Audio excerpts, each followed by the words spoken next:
Seguimos en Nueva Argentina generando conciencia nacional. No se olviden de suscribir a nuestro canal de YouTube de LN. Conociendo su historia un poco, se sabe que, bueno, usted estaba en Córdoba en su momento y cuando se enteró de la guerra le exigió casi al general que estaba en su momento que lo obligara a ir con lo que después fue la compañía 602. ¿Qué es lo que sintió usted en ese momento?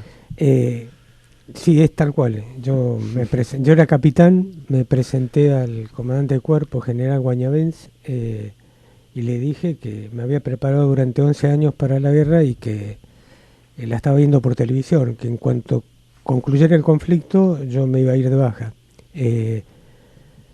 Bueno, me tranquilizó, me dio algunas actividades a hacer como para distraerme, y con Tomás Fernández, que fue el jefe de una de las secciones también de la 602, que estaba también destinado en Córdoba, estuvimos planificando escaparnos, hacer abandono, se llama abandono de destino, es un delito militar ese, ¿no?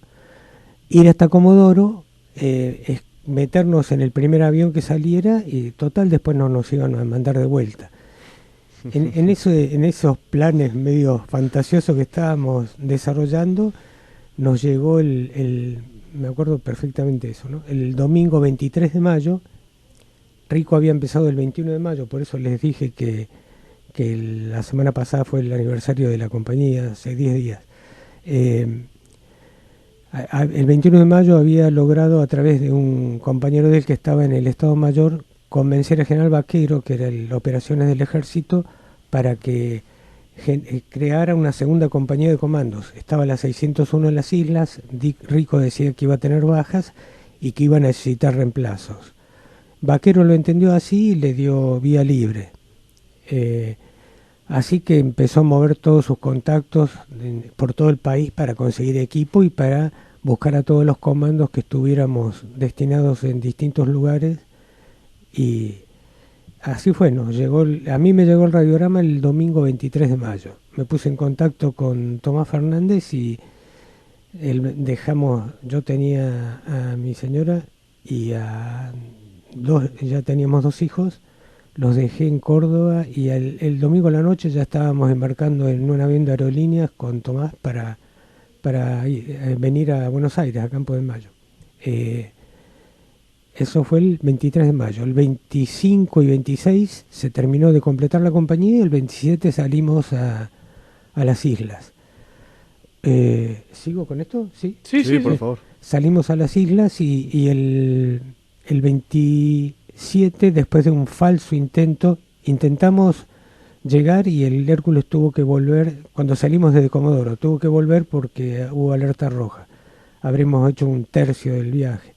Volvió a Río Gallegos y al día siguiente, esto fue el 26, el 27 partimos de nuevo desde Gallegos y estábamos en la mitad del camino y los pilotos lo llamaron a Rico para decirles que tenían pérdida de líquido hidráulico el avión y que había que volver. Le dijo, no, literalmente, no, hijos de puta, no hagan eso. Entonces preguntó cómo se podía resolver el problema. Había varias latas de líquido hidráulico adentro, entonces hicimos una pequeña cadena humana y Mauricio Fernández Funes, que es el de menor estatura, entraba en el hueco por donde se podía cargar el líquido.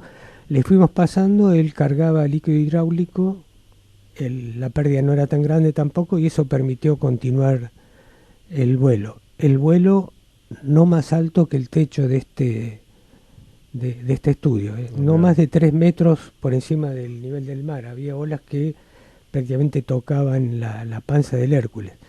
Y como el Hércules es ala alta, las ventanillas quedan más abajo de las alas, así que el agua la veíamos casi al nivel de nuestros ojos.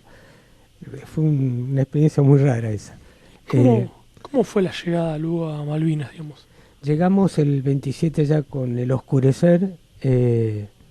Nos sorprendió mucho el desorden que se veía, así como había como fantasmas alrededor de la pista, que calculen que ya hacía una semana que los ingleses habían desembarcado, ya estaban avanzando sobre Puerto Argentino. Y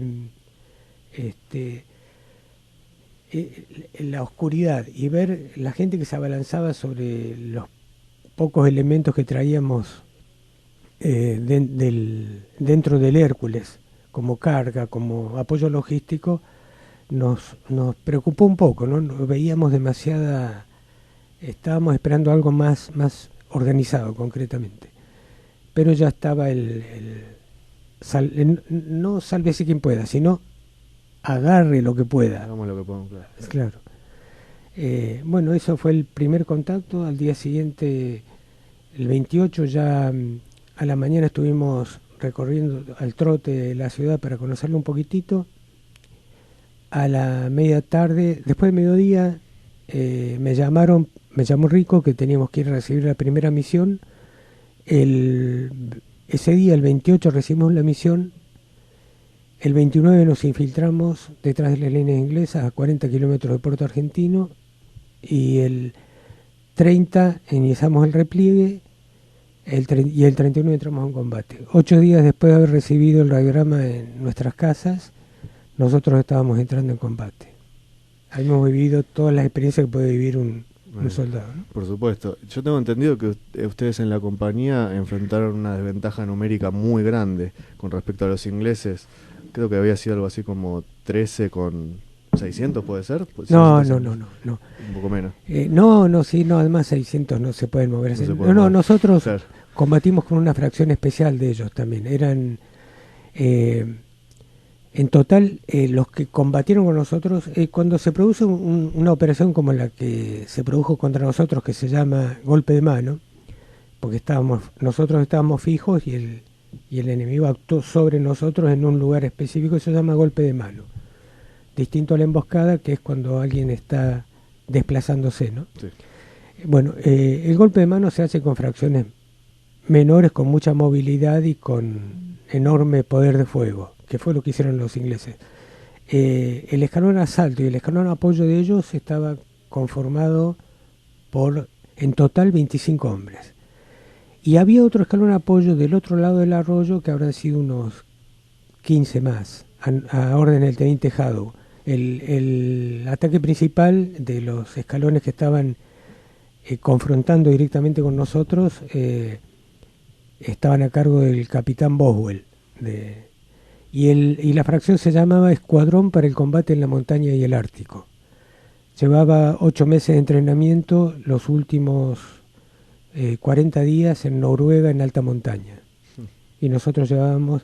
Es importante esta comparación cronológica, ¿no? 8 meses ellos de verse todos los días y 8 días nosotros de vernos por primera vez. Calculen que sí es importante para un equipo de fútbol conocerse, cuanto más cuando la materia prima que uno está poniendo en riesgo no es una pelota de fútbol, sino la propia vida, ¿no?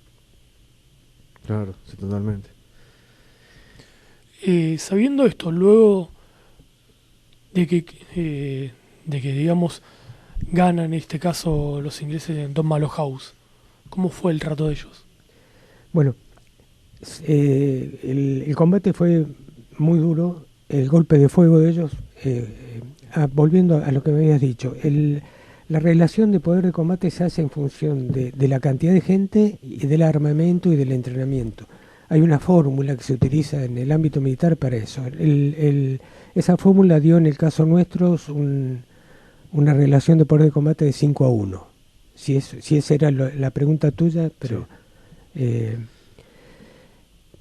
Se produce el combate, nosotros salimos de la casa. El primer golpe de fuego lo generó Espinosa cuando empezó a tirar sobre los ingleses, que fue el que los detectó por primera vez, y provocó a su vez que la munición antitanque que ellos tenían, los lanzacohetes antitanques, se dirigieran hacia el piso superior, que era donde estaba Espinosa.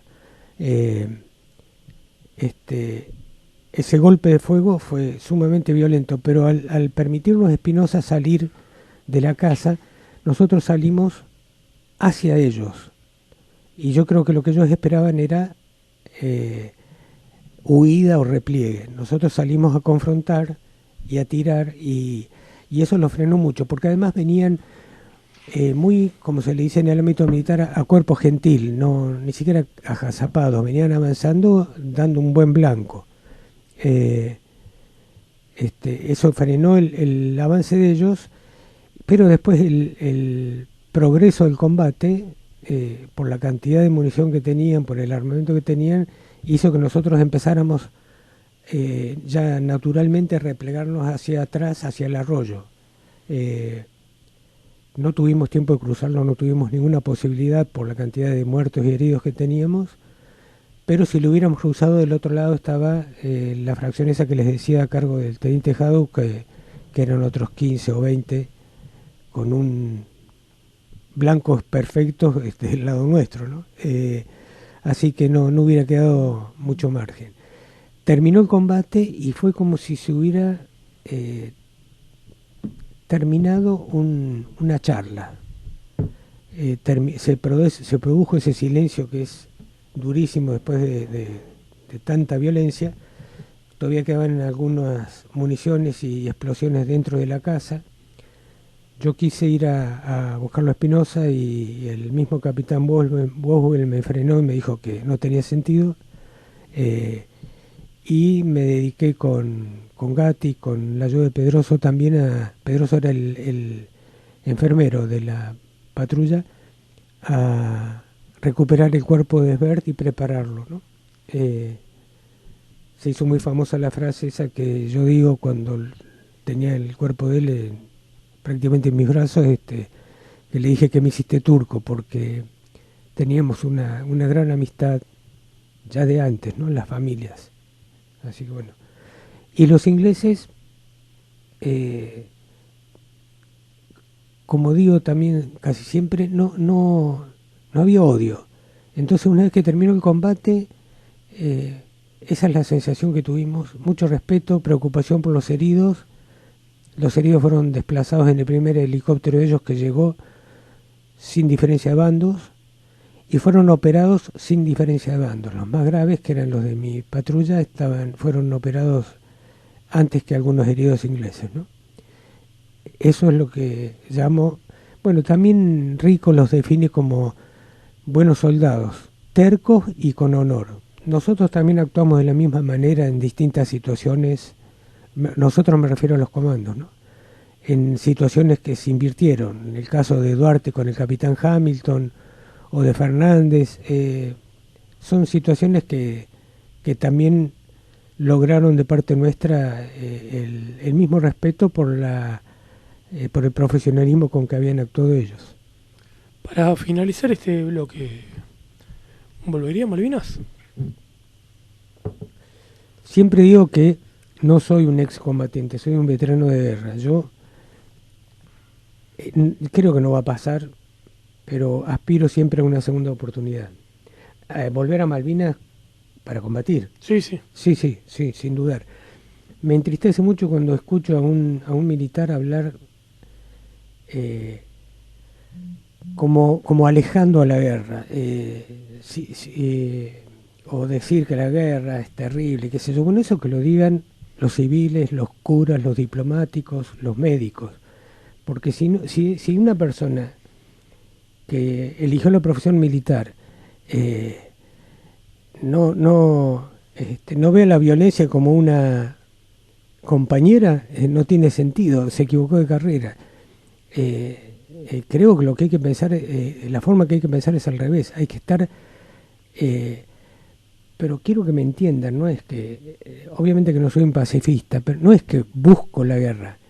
Sí creo que toda nación tiene que tener a alguien convencido de tomar un arma y defenderla. Y para tomar un arma y defenderla hay que saber manejar esa arma. Y para saber manejar esa arma hay que entrenarse. Y para entrenarse hay que estar comprometido, hay que tener pasión. Y además amor por la acción. Yo les contaba antes, no me considero un académico, me considero un tipo de acción. Y bueno, y esa es mi naturaleza.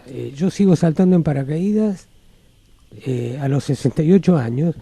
Me siento un desubicado, pero estoy muy feliz. Y siento que de esa manera, y tirando, que también lo hago cada tanto, estoy entrenado. Alguna vez, aunque sea para mostrarle a los más jóvenes, me llamarán, y si no me llaman me moriré pensando que voy a tener una segunda oportunidad. Pero de ninguna manera pienso en en no combatir más, eso jamás. Me ha costado dolores familiares, ¿eh?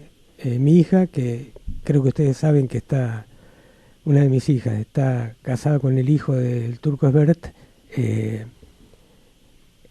ahora entiende, porque además está casado con el hijo de Esbert, que además es mayor, comando, paracaidista, también tiene las mismas locuras que yo, pero con ella, ella no podía entender cuando una vez me preguntó si volvería, lo mismo que me preguntó Alejandro, Claro. si volvería, y yo le dije que sí, por respeto a mis muertos. Y dice que ella no podía entender cómo un padre le decía a un hijo que prefería ir a la guerra antes que verlos crecer y desarrollarse a ellos, a sus propios hijos.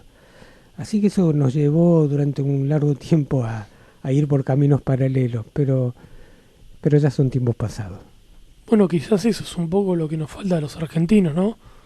Una pasión por la cual combatir o por la cual luchar. Salvando la distancia, por supuesto. Es Sí, que además claro. alguien tiene que hacerlo. Yo no digo, no hablo del médico, del diplomático o del cura despectivamente. Al contrario, creo que son mucho más necesarios que los militares, pero llegado el momento, el militar no puede dudar, y para no dudar tiene que estar preparado. Porque la materia prima que pone en riesgo es su propia vida. No es algo que pueda reemplazarse. Es irrepetible.